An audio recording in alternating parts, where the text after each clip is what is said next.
Milionário viúvo se escondeu para ver como sua mãe tratava a seus gêmeos, até que a garçonete os defendeu e emocionou a todos. A porta da suíte 1203 fechou com um estalo que cortou o ar como uma sentença. Logo em seguida veio o choro, fino, agudo, desesperado. 2 bebês chorando ao mesmo tempo têm um jeito de preencher cada canto de um cômodo, não importa o tamanho. E aquela suíte era enorme. Marina Azevedo sentiu o peito apertar. Segurava firme o carrinho, onde Bento e Caio se mexiam inquietos. Os rostinhos vermelhos, os olhinhos apertados.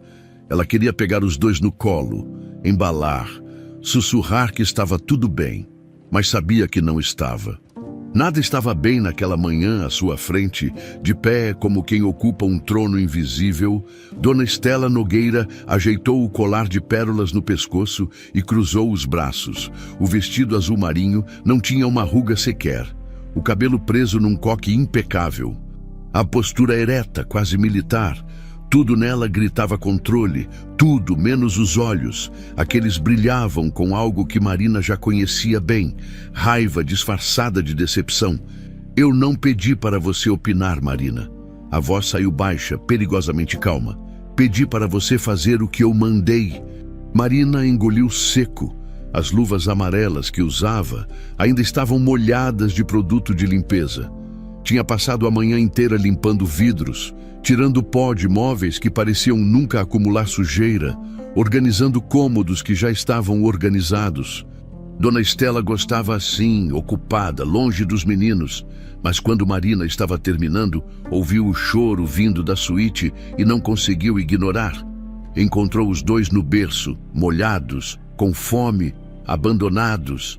Trocou as fraldas, preparou as mamadeiras, embalou até que o choro diminuísse. Foi aí que Dona Estela entrou. Desculpa, Dona Estela. Marina tentou manter a voz firme, respeitosa. Eu ouvi ele chorando e achou que podia simplesmente largar o que estava fazendo para brincar de mãe. Estela deu um passo à frente e Marina sentiu vontade de recuar, mas se segurou. Você foi contratada para limpar, Marina, para arrumar, não para criar herdeiro. A palavra caiu como um tapa. Herdeiro, como se Bento e Caio fossem patrimônio, não gente. Marina mordeu o lábio, sentindo o sangue ferver. Cresceu vendo gente grande humilhar gente pequena. Cresceu ouvindo que lugar de pobre é calar a boca. Mas também cresceu vendo injustiça de perto demais para conseguir fingir que não via. Com todo respeito, Dona. Ela ergueu o queixo, mesmo com as mãos tremendo. Bebê não entende sobrenome, entende medo. E eles estavam com medo. O silêncio que veio depois foi pesado, denso. Dona Estela piscou, como se não acreditasse no que acabara de ouvir. Seus lábios se apertaram numa linha fina. Como é que você disse? Marina respirou fundo. Sabia que tinha cruzado uma linha, mas não conseguia mais voltar atrás. Eles estavam chorando faz tempo, Dona Estela, com fome, molhados. Eu não ia deixar assim. Não ia deixar. Estela repetiu devagar, saboreando cada sílaba como quem mastiga vidro. Você, uma empregada, decidiu que sabe mais do que eu sobre o que meus netos precisam.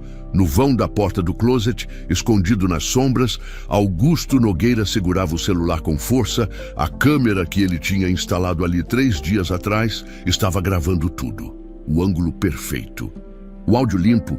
Ele planejara aquilo com cuidado, montara a cena sem que ninguém soubesse. Queria ver com os próprios olhos quem sua mãe realmente era quando ele não estava por perto.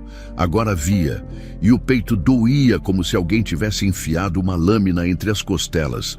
Ele não dormia direito desde que Lívia morrera. A dor era uma coisa viva, que mordia, que sufocava. Nos primeiros dias, mal conseguia sair da cama. Foi a mãe quem assumiu tudo. Os bebês, a casa, as decisões. Augusto aceitou porque não tinha forças para recusar. Porque achava que era isso que um bom filho fazia, confiar. Mas nos últimos tempos, começou a perceber coisas. Os gêmeos choravam mais quando ele não estava. As funcionárias antigas sumiam sem explicação. E tinha Marina, a garota de uniforme vermelho que o motorista indicara. Seu Arlindo dissera: "É moça direita, doutor. Tem mão leve com criança." E era verdade. Bento e Caio se acalmavam com ela de um jeito que não se acalmavam com mais ninguém, nem com a avó. Isso incomodava a dona Estela. Augusto percebia, e quanto mais ela se incomodava, mas ele desconfiava. "Sabe qual é o seu problema, Marina?" Estela continuou, a voz agora afiada como navalha. "Você não conhece o seu lugar. Acha que porque os meninos param de chorar no seu colo, você é especial. Mas não é. Você é substituível." Marina apertou as mãos nas laterais do carrinho. Caio tinha parado de chorar, mas Bento ainda funungava baixinho, os olhinhos vermelhos fixos nela, como se pedisse ajuda. Foi aí que Marina viu uma marca roxa, pequena, discreta, no bracinho rechonchudo de Caio. Parecia um dedo, como se alguém tivesse apertado com força. O estômago dela gelou, olhou para Bento, também tinha uma marca, mais de leve, mas estava ali. E os dois pareciam sonolentos demais para bebês que acabaram de acordar. As pálpebras pesadas, o olhar meio perdido. Marina lembrou de uma conversa na cozinha, dias atrás, seu Arlindo comentando, baixinho, que Dona Estela insistia em dar umas gotinhas para os meninos dormirem melhor. Coisa natural, ela dizia, para acalmar. Mas bebês daquela idade não precisavam de calmante. "Não deveriam. Você vai sair agora." Dona Estela apontou para a porta. "E não volta mais para essa ala da casa, entendeu?" Dona Estela. "Entendeu?" A voz subiu cortante. Marina engoliu o nó na garganta, olhou para os bebês mais uma vez. Bento esticou a mãozinha gorda na direção dela.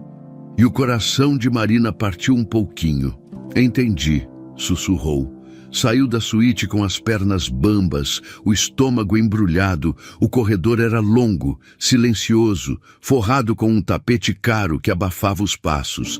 Desceu a escada de serviço, aquela que os empregados usavam, e foi direto para a cozinha. Seu Arlindo estava lá, tomando café e folheando o jornal. Quando viu o rosto dela, largou a xícara. "Moça, que foi?" Marina não respondeu. Foi direto ao armário onde guardavam os panos de limpeza. Pegou uma fralda limpa e uma caneta. Começou a escrever com a mão tremendo, gotinhas. 7h30 da manhã, marcas roxas no braço de Caio e Bento, sonolência excessiva, dobrou a fralda e enfiou na mão de seu Arlindo. "Se acontecer alguma coisa com eles..." A voz falhou. "Pelo amor de Deus." "Seu Arlindo, olha isso, guarda." O motorista olhou para a fralda, depois para ela, e entendeu sem precisar de mais nada. "Pode deixar, menina." Marina não esperou mais. Saiu pela porta dos fundos. Atravessou o jardim impecável. Passou pelo portão de ferro que se fechou atrás dela com um clique definitivo. Quando chegou no ponto de ônibus, a ficha caiu. Ela tinha perdido o emprego, ia ter que voltar para Vila Prudente, encarar a mãe doente, procurar outro bico, mas não conseguia pensar nisso. Só conseguia pensar nos olhinhos assustados de Bento, na mãozinha estendida, nas marcas roxas, e na certeza de que, se ela não fizesse nada, aquelas crianças iam acabar pagando um preço alto demais. Dentro da mansão Nogueira, escondido no closet da suíte 1203, Augusto desligou a gravação. O celular tremia na mão. Ele tinha visto tudo, ouvido tudo, e pela primeira vez, desde que Lívia morrera, sentiu algo além de dor. Sentiu raiva. 3 semanas antes, a mansão Nogueira tinha acordado diferente. Não foi o barulho que mudou. Continuava silenciosa, com aquele tipo de silêncio que só casa grande tem. Onde até o ar parece pesar mais, foi outra coisa, uma ausência, como se alguém tivesse apagado uma luz que ninguém percebera estar acesa até ela sumir. Lívia Nogueira tinha morrido durante a madrugada. Augusto encontrou a esposa na cama, pálida, fria, os lábios levemente azulados. Tentou acordá-la, Sacudiu os ombros dela, gritou o nome até a voz rachar. Mas já era tarde. O médico que veio declarou: morte súbita cardíaca. Com a mesma naturalidade de quem comenta o clima, assinou os papéis, deu os pêsames, foi embora. Lívia tinha 28 anos. Augusto não chorou na hora. Ficou parado ao lado da cama, olhando para a esposa como se ainda esperasse que ela abrisse os olhos e dissesse que era brincadeira. Os gêmeos choravam no quarto ao lado. Tinham 3 meses e ele nem conseguia se mexer para ir até eles. Foi Dona Estela quem assumiu tudo. Chegou 2 horas depois que Augusto ligou, já vestida de preto, com o rosto sério, mas composto. Não derramou uma lágrima. Organizou o velório, escolheu o caixão, decidiu quem seria avisado, pegou os bebês no colo e disse a Augusto, com aquela voz firme que não aceitava réplica: você precisa descansar, filho, eu cuido de tudo. E cuidou nos dias que se seguiram. Dona Estela praticamente se mudou para a mansão, trouxe malas, reorganizou a rotina, deu ordens para todo mundo, demitiu a babá que Lívia contratara. Não tem experiência suficiente. Justificou, mandou embora a cozinheira antiga. A comida está muito pesada, preciso de alguém que saiba fazer dieta. Trocou a arrumadeira, o jardineiro, até o segurança noturno, seu Arlindo, o motorista, foi o único que sobreviveu à limpeza. Trabalhava ali havia 15 anos e conhecia cada canto daquela casa. Dona Estela precisava dele. Pelo menos por enquanto, Augusto deixou. Deixou porque não tinha forças para questionar, porque a dor era grande demais para caber dentro dele, porque acordava de manhã sem saber como ia conseguir atravessar o dia. A mãe dizia que estava ajudando, que ele precisava de apoio, que era isso que família fazia, mas ajudar não parecia a palavra certa. Estela controlava tudo, os horários das mamadeiras, a temperatura do banho, quem podia ou não entrar no quarto dos bebês. Instalou um interfone na suíte dela para ouvir quando os gêmeos choravam. Mesmo que a suíte ficasse do outro lado do corredor, comprou berços novos, trocou os móveis do quartinho, até as roupinhas que Lívia escolhera foram substituídas. Era como se ela estivesse apagando qualquer rastro da nora. Augusto percebia, mas não reagia. Ficava horas trancado no escritório, olhando para a tela do computador sem ver nada. Às vezes entrava no quarto dos meninos e só ficava ali, parado, vendo os dois dormirem. Bento era mais agitado, mexia as perninhas até dormindo. Caio era quieto, sério, como se já carregasse o peso do mundo nos ombrinhos pequenos. Eles tinham os olhos de Lívia, e isso doía tanto que Augusto mal conseguia olhar. Foi Dona Estela quem sugeriu contratar alguém para ajudar com a limpeza. Você precisa de ordem aqui. Augusto, disse ela sentada na poltrona da sala, com uma xícara de chá na mão. A casa está uma bagunça. Eu não posso fazer tudo sozinha. Ele concordou, sem pensar muito. No dia seguinte, seu Arlindo apareceu com uma indicação. Conheço uma moça boa. Doutor, o motorista limpou a garganta meio sem jeito. Marina, o nome dela, trabalha com evento, faz uns bicos de copeira, a mãe dela tá doente, precisa de grana, é gente direita, tem mão leve com criança. Dona Estela franziu o nariz. Copeira, repetiu, como se a palavra tivesse gosto ruim. Não quero ninguém sem referência, Arlindo. Eu dou referência, Dona Estela. Ele se manteve firme. Coisa rara. Conheço a família dela. É moça trabalhadora. Augusto, que mal prestava atenção na conversa. Acenou com a cabeça. Então traz ela. Marina apareceu no dia seguinte. Tinha 20 e poucos anos, magra, o cabelo preso num rabo de cavalo simples, usava uma blusa branca meio desbotada e uma calça jeans remendada no joelho. Carregava uma sacola de pano com um par de tênis de reserva e um casaco. Olhou para a mansão com aquela expressão de quem nunca entrou num lugar assim, parte curiosidade, parte desconforto. Dona Estela a recebeu na cozinha. Você vai começar limpando os banheiros, disse, sem cumprimento, sem apresentação. Depois os quartos de hóspedes. Não quero você mexendo nas coisas pessoais de ninguém, entendeu? Marina assentiu, a voz baixa, mas firme. Sim, senhora. E outra coisa. Stella cruzou os braços. Os bebês são responsabilidade minha. Você não encosta neles, não pega, não embala. Não dá mamadeira, nada. Seu trabalho é limpar. Marina piscou, surpresa, mas não discutiu. Entendido, nos primeiros dias, ela mal via os gêmeos, passava horas limpando vidros que já estavam limpos, encerrando o chão que já brilhava, dobrando toalhas em pilhas perfeitas, que Dona Stella desmanchava só para mandar dobrar de novo. Trabalhava em silêncio, comia na cozinha sozinha, saía sempre pela porta dos fundos, mas aí veio o choro. Era meio da tarde. Marina estava passando pano no corredor do segundo andar quando ouviu. Não era um choro comum de bebê. Era desespero. 2 bebês chorando ao mesmo tempo.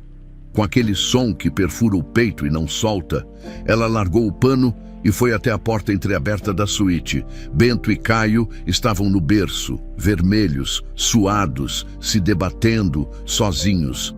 Dona Stella não estava ali. Devia ter descido para resolver alguma coisa. E o choro continuava, alto, desesperado.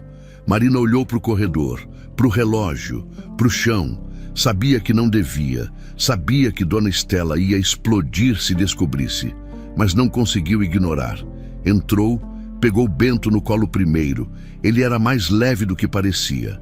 Quentinho, tremendo de tanto chorar, embalou devagar, sussurrando baixinho. Calma, calma, tá tudo bem. E em poucos segundos, o choro diminuiu. Depois pegou Caio, mais sério, mais tenso, mas também se acalmou no colo dela. Foi a primeira vez que Marina sentiu aquilo. Aquele peso bom de segurar vida pequena no braço, aquele cheiro de bebê, de talco, de coisa limpa e nova, foi também a primeira vez que Dona Stella a viu fazendo o que não devia. A matriarca entrou na suíte como uma rajada de vento gelado, os olhos estreitos, a boca apertada. O que você pensa que está fazendo? Marina quase deixou Caio cair de susto. Eles estavam chorando e você achou que podia simplesmente pegar meus netos sem permissão. Desculpa, Dona Stella, eu só... Coloca eles de volta. Agora, Marina obedeceu, o coração batendo descompassado, colocou os 2 no berço com cuidado e assim que saiu do colo dela, o choro recomeçou. Dona Stella não pegou os bebês, só ficou ali, de braços cruzados, esperando que Marina saísse. E foi naquele momento que Marina percebeu uma coisa estranha. Dona Stella não embalava os netos. Não sussurrava com eles, não fazia carinho, só observava com aquele olhar calculista, como se estivesse avaliando o patrimônio. Depois daquele dia, a relação entre as duas ficou ainda mais tensa, mas teve uma consequência inesperada. Bento e Caio começaram a procurar Marina quando ela passava pelo corredor. Os olhinhos seguiam. Quando ela entrava no quarto, o choro diminuía. E Dona Stella percebia, cada vez que os bebês se acalmavam com Marina, a raiva da matriarca crescia. Não era ciúme de avó, era outra coisa. Controle, poder, a sensação de que alguém estava tirando dela o que era seu. Augusto também percebia, mas de um jeito diferente. Começou a prestar atenção. Viu como a mãe falava com Marina. Seca, impaciente, cruel. Viu como os bebês reagiam a cada uma e começou a se perguntar coisas que não queria perguntar. Foi aí que comprou a câmera. Pequena, discreta, fácil de esconder. Instalou numa moldura de quadro na suíte 1203. E esperou. Queria ver a verdade. Queria saber se a dor que sentia no peito era só luto ou se era culpa. Culpa de ter entregue os filhos nas mãos erradas. A resposta veio naquela manhã, quando a porta bateu e o choro encheu o ar. E Augusto, escondido no closet, viu tudo. Marina não voltou no dia seguinte, nem no outro. Passou a semana inteira fazendo bicos em eventos, casamentos, formaturas, festa de 15 anos. Servia canapés, recolhia taças vazias, sorria educadamente quando os convidados a tratavam como se fosse invisível.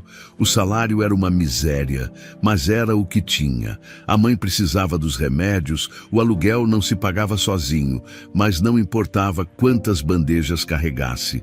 Enquanto os copos lavasse, Marina não conseguia parar de pensar nos gêmeos, nas marcas roxas, na sonolência estranha, no jeito que Dona Estela olhava para as crianças. Não com amor, mas com posse. À noite, deitada no colchão fino do quartinho que dividia com a mãe em Vila Prudente, Marina rezava, pedia para Deus que estivesse errada, que tivesse visto coisas que não existiam, que os meninos estivessem bem, mas no fundo sabia que não estava errada. Enquanto isso, na mansão Nogueira, as coisas pioravam. Dona Estela sentou-se à mesa de jantar com Augusto numa noite de quinta-feira. A comida estava impecável. Filé ao molho madeira, batatas gratinadas, salada fresca. Ele mal tocou no prato. "Você precisa comer, filho." A voz dela era suave, quase maternal. "Não vai ajudar ninguém se ficar doente." Augusto empurrou a comida com o garfo. "Sem apetite, não tô com fome." Estela suspirou, pousou os talheres com delicadeza estudada. "Augusto, eu preciso falar com você sobre a Marina." Ele ergueu os olhos, tenso. "O que sobre ela?" "Eu a demiti." "Eu sei, você já tinha falado." "Não." Estela se inclinou levemente para frente. "Eu preciso que você entenda por que aquela moça estava se comportando de forma inadequada." Augusto franziu a testa. "Inadequada como? Ela desobedecia ordens constantemente, pegava os bebês sem permissão, e ontem..." Estela fez uma pausa dramática, a voz baixando como se confessasse algo doloroso.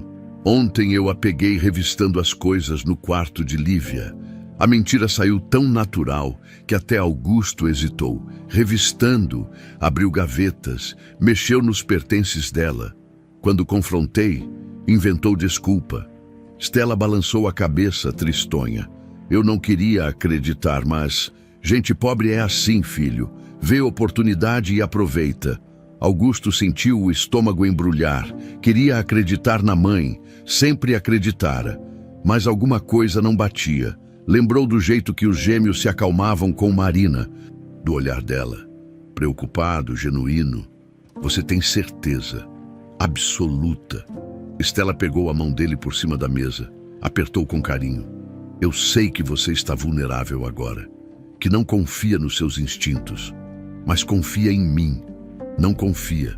Eu só quero proteger você. Proteger meus netos." Augusto assentiu, mesmo com a dúvida roendo por dentro. "Tá bom. Ótimo." Estela voltou a comer, satisfeita. "Já pedi pro DR, Otávio, preparar tudo. Se ela tentar processar ou inventar história, a gente está protegido."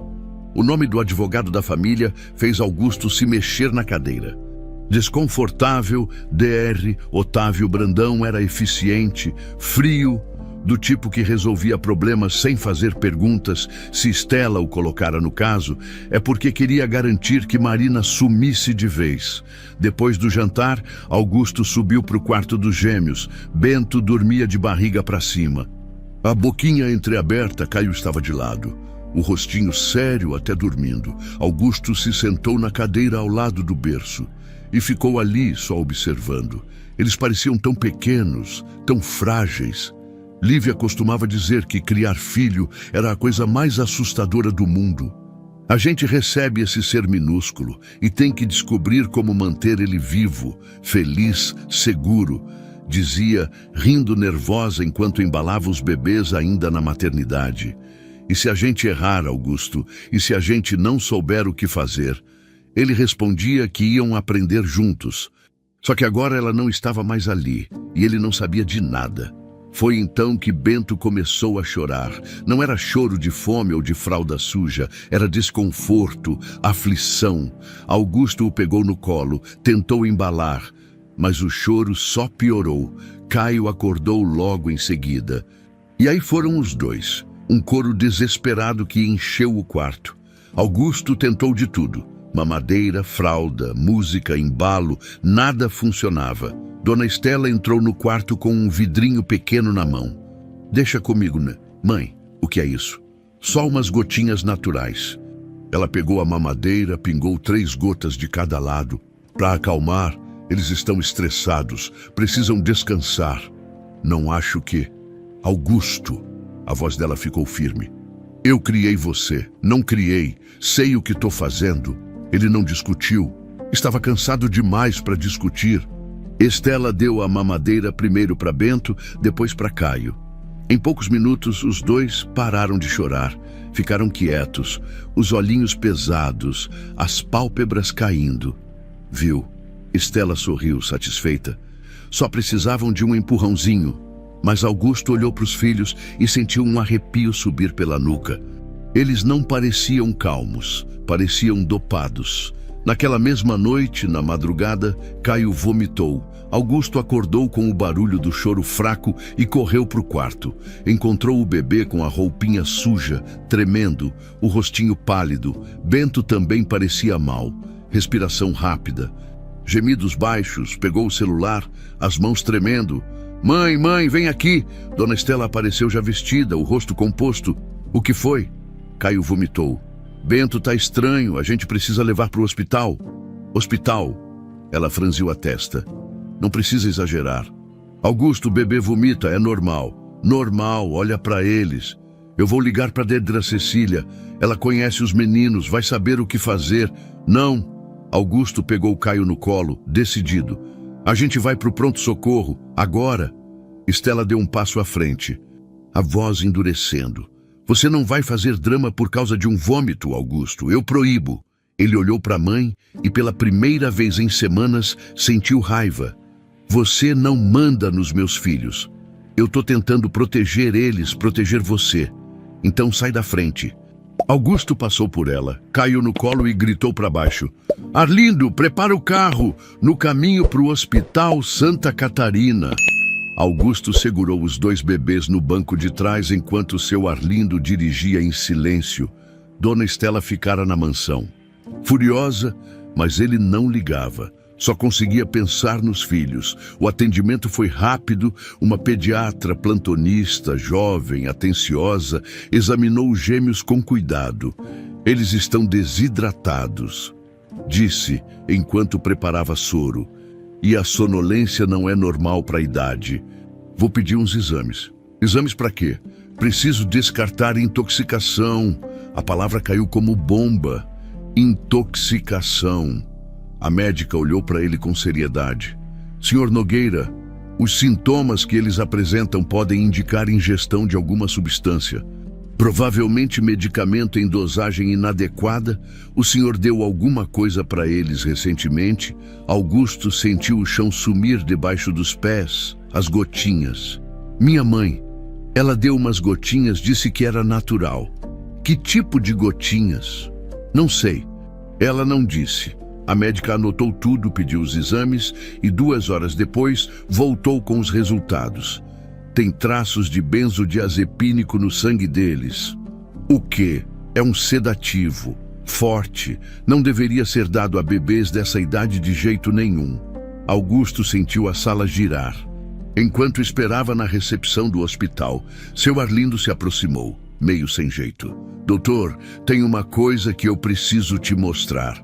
Tirou do bolso a fralda dobrada que Marina deixara. Augusto abriu. Leu as anotações apressadas e algo dentro dele quebrou. Gotinhas, cetrina, marcas roxas, sonolência, Marina sabia. Ela tinha visto e tentado avisar, e ele não acreditou. No dia seguinte, seu Arlindo voltou à mansão e encontrou uma sacola esquecida no banco de trás do carro. A sacola que Dona Estela usara quando foi à farmácia na semana anterior. Dentro, um vidrinho sem rótulo e um recibo de farmácia de manipulação em Moema, o nome no recibo, Estela Nogueira, a fórmula benzodiazepínico em solução. Arlindo guardou a sacola e naquela mesma tarde entregou tudo a Augusto quando Augusto viu o recibo. Sentiu o peito implodir.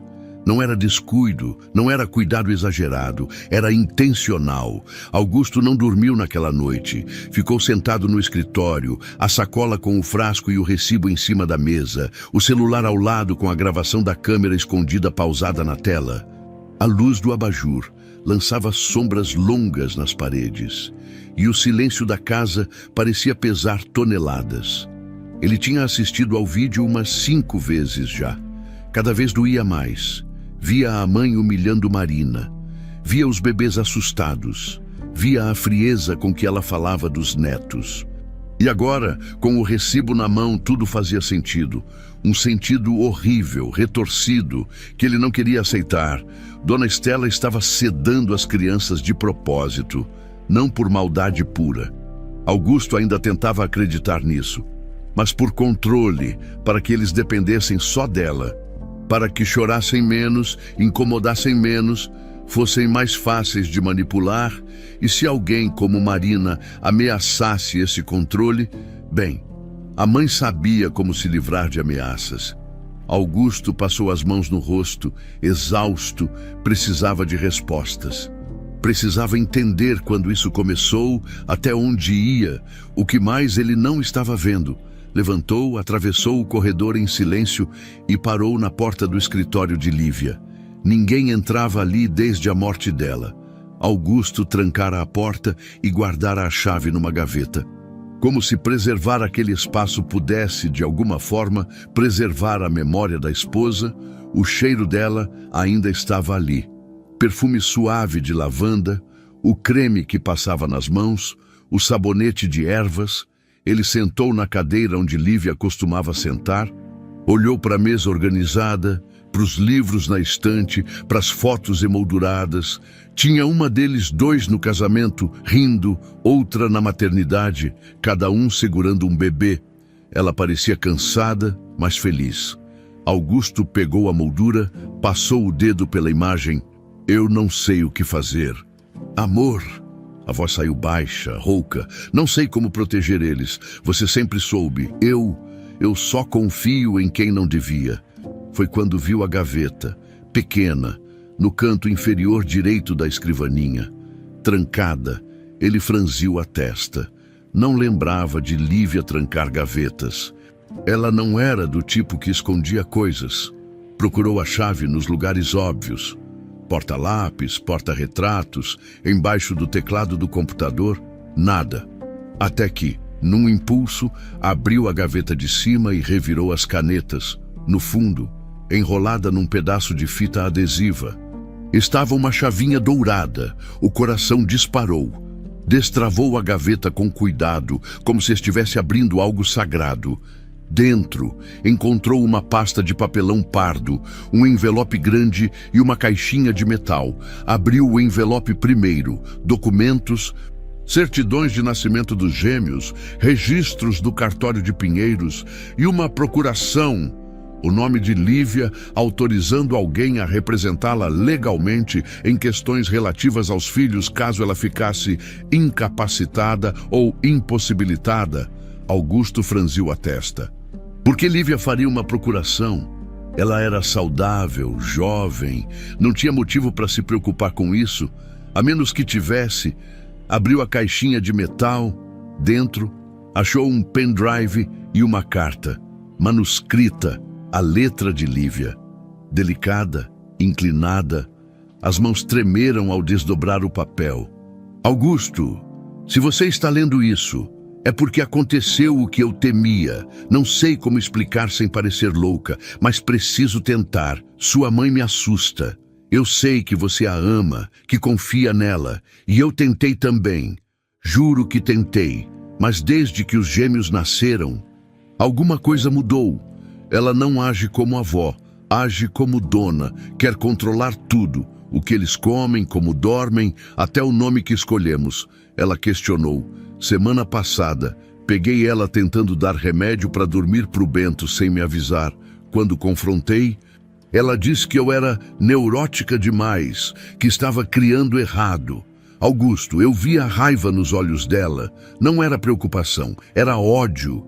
Tenho medo que, se algo acontecer comigo, ela tome os meninos de você, que te convença de que você não consegue cuidar deles sozinho, que te manipule como sempre fez. Por favor, amor. Se eu não estiver mais aqui, não deixa ela ter controle total sobre nossos filhos. Protege eles. Mesmo que seja dela, eu te amo e confio em você. Lívia. Augusto leu a carta 3 vezes. Na primeira, não acreditou. Na segunda, sentiu raiva de Lívia por não ter falado enquanto estava viva. Na terceira, sentiu culpa esmagadora, sufocante. Lívia tentou avisar e ele não viu. Pegou o pendrive com mãos trêmulas, ligou o notebook que estava na mesa. Dentro havia uma pasta com o nome Segurança. Clicou. Vídeos, dezenas deles. A primeira gravação era da babá eletrônica do quarto dos gêmeos. Mostrava a Dona Estela entrando à noite, pegando Bento, que chorava, e apertando o bracinho dele com força enquanto sussurrava algo que a câmera não captava direito. O bebê chorou mais alto e ela colocou a mão na boca dele, abafando. Augusto sentiu vontade de vomitar. Nos outros vídeos, mais do mesmo. Estela dando gotinhas escondida, beliscando Caio quando ele não parava de chorar, falando sozinha em voz baixa, sobre como Lívia atrapalhava tudo e como agora, finalmente, ela podia fazer do jeito certo. O último vídeo era de 2 dias antes de Lívia morrer. Mostrava a esposa de Augusto sozinha no quarto, chorando. Ela falava para a câmera como se estivesse gravando um depoimento. Eu não sei se estou ficando paranoica ou se isso é real, mas tenho medo de dormir, medo de que, se eu fechar os olhos, algo aconteça com eles, ou comigo. Ela limpou as lágrimas. Se alguém achar isso, por favor, protejam meus filhos. Augusto desligou o notebook, o peito apertado como se alguém tivesse enfiado uma mão lá dentro e espremido. Lívia sabia. Ela sabia e tentou se proteger, tentou proteger os bebês e mesmo assim morreu. Augusto olhou para a carta de novo, para as palavras finais. Protege eles, mesmo que seja dela, pela primeira vez desde o funeral. Chorou, não foi choro silencioso, contido. Foi soluço alto, descontrolado, o tipo que sai de um lugar fundo e escuro e não para até esvaziar tudo. Chorou pela esposa que perdeu, pelos filhos que quase perdeu, por ter sido cego, burro, covarde. Quando os soluços pararam, o que sobrou foi outra coisa. Raiva fria, calculada, do tipo que queima devagar. Pegou o celular, ligou para um número que não discava havia meses.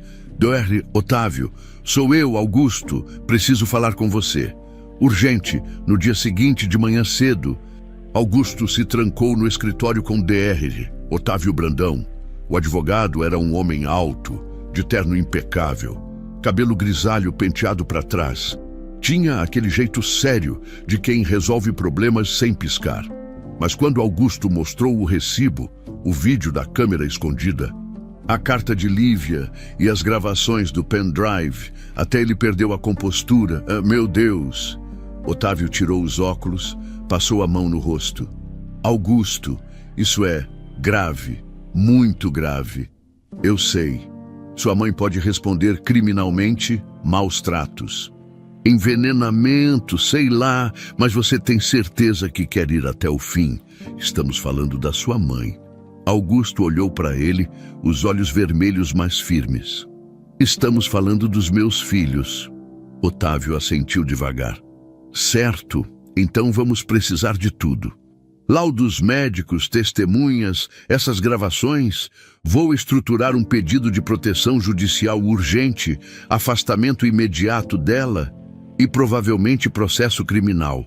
Faz o que for preciso. E a Marina? Augusto fechou os olhos. Ela tentou avisar. Eu não escutei.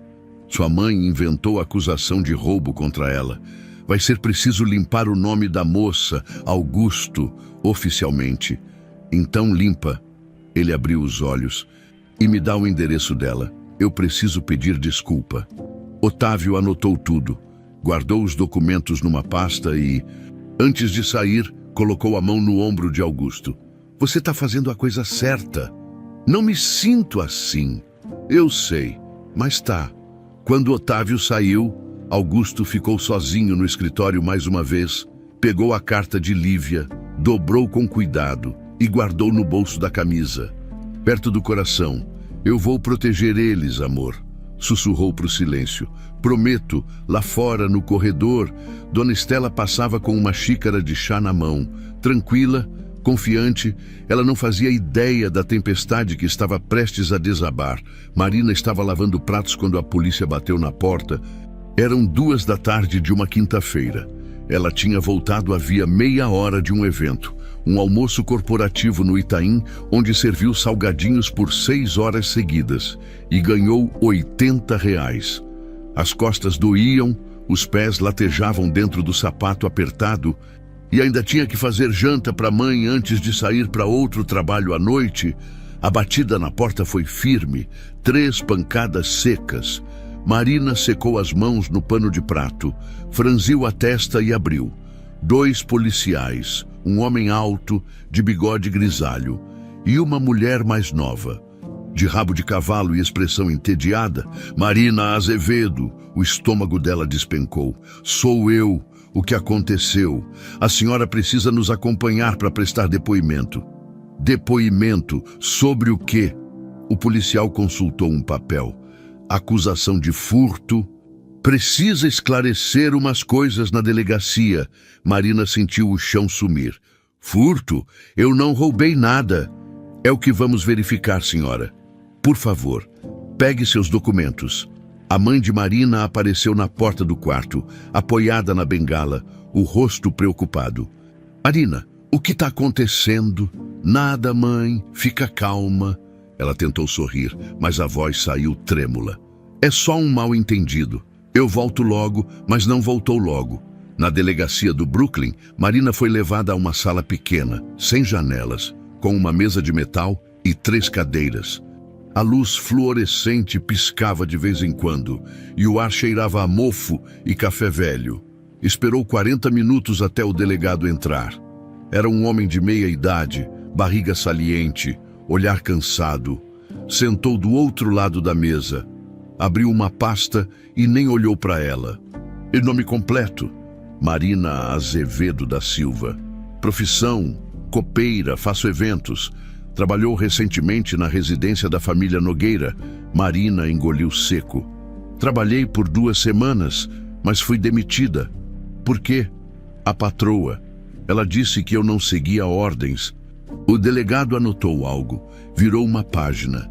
A senhora Estela Nogueira registrou queixa contra você, acusa de furto de joias avaliadas em aproximadamente R$ 50 mil. Marina sentiu o sangue gelar. 50 mil. Eu nunca encostei em joia nenhuma. Ela diz que você teve acesso ao quarto dela, que foi vista mexendo em gavetas. Isso é mentira. Então por que ela mentiria? Marina abriu a boca, fechou, não sabia o que responder, como explicar que Dona Estela estava inventando tudo porque ela ousou cuidar dos bebês, porque percebeu coisas que não deveria, ia soar ridículo. Eu não sei. A voz saiu fraca. Mas eu juro que não roubei nada. O delegado suspirou, fechou a pasta. Olha, você parece boa moça, mas a gente tem a palavra de uma cidadã respeitável contra a sua. Ela tem advogado, tem testemunhas. Você tem o quê? Marina sentiu os olhos arderem. Eu tenho a verdade. A verdade não paga fiança. Ele se levantou. Você vai ser ouvida formalmente. Depois a gente decide se instaura inquérito ou não.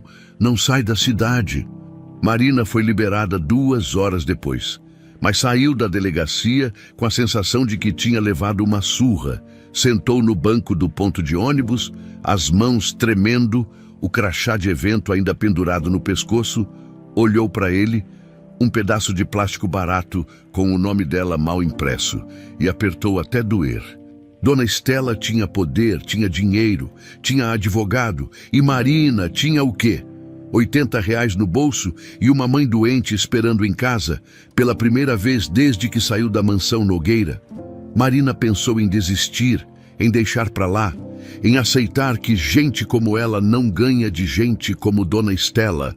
Mas aí lembrou dos olhinhos de Bento, da mãozinha estendida, das marcas roxas, e sussurrou para si mesma, baixinho: não é por mim, é por eles. Enquanto Marina lutava para não desmoronar, Augusto estava do outro lado da cidade, no escritório de DR. Otávio, o advogado, espalhou os documentos na mesa. Laudos médicos, recibos, a carta de Lívia, prints das gravações. Temos material suficiente para derrubar qualquer defesa que ela tentar montar. Otávio ajeitou os óculos. Mas preciso te avisar. Sua mãe não vai aceitar isso de boa. Ela vai reagir. Deixa ela reagir. Augusto, ela pode tentar virar a narrativa, dizer que você está desequilibrado pelo luto, que está sendo manipulado. Por quem? Pela Marina? Otávio hesitou. Ela já acusou a moça de roubo. Registrou bail. Ontem, Augusto sentiu o sangue ferver. Ela fez o quê? Inventou que a Marina roubou joias, 50 mil em supostos brincos de diamante. Isso é ridículo. Eu sei, mas no papel parece real. Sua mãe é convincente, Augusto. Sempre foi. Augusto se levantou. Começou a andar de um lado para o outro. A gente precisa limpar o nome da Marina agora. Já estou providenciando. Vou pedir arquivamento do BO por falta de provas. E depois a gente pode processar sua mãe por denunciação caluniosa. Faz isso e me dá o endereço dela. Otávio franziu a testa. Pra quê? Porque eu preciso pedir desculpa. O advogado suspirou, mas anotou o endereço num papel e entregou. Toma cuidado, Augusto. Sua mãe tem olhos em todo lugar. Naquela mesma noite, Augusto dirigiu até Vila Prudente. O bairro era diferente do que ele estava acostumado. Ruas estreitas, casas grudadas umas nas outras, fios elétricos cruzando o céu como teias. Crianças brincavam na calçada, mesmo com o sol já se pondo. Um cachorro vira-lata dormia embaixo de um carro velho. Augusto estacionou em frente ao endereço que Otávio dera. Um sobrado estreito, pintura descascada, portão de ferro enferrujado. Bateu na porta, demorou um pouco até alguém abrir.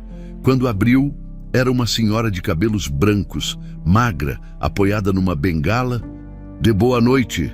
Augusto tirou o boné que usava para disfarçar. A Marina está. A senhora o olhou desconfiada. Quem quer saber? Meu nome é Augusto. Augusto Nogueira. O rosto dela mudou na hora. Ficou duro, frio. Você tem coragem de aparecer aqui?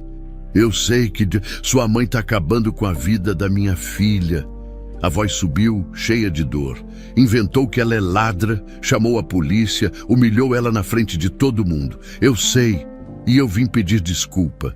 Desculpa não tira nome sujo da polícia. Eu sei, Augusto respirou fundo. Por isso eu trouxe isso. Tirou do bolso um envelope, dentro, uma carta do DR.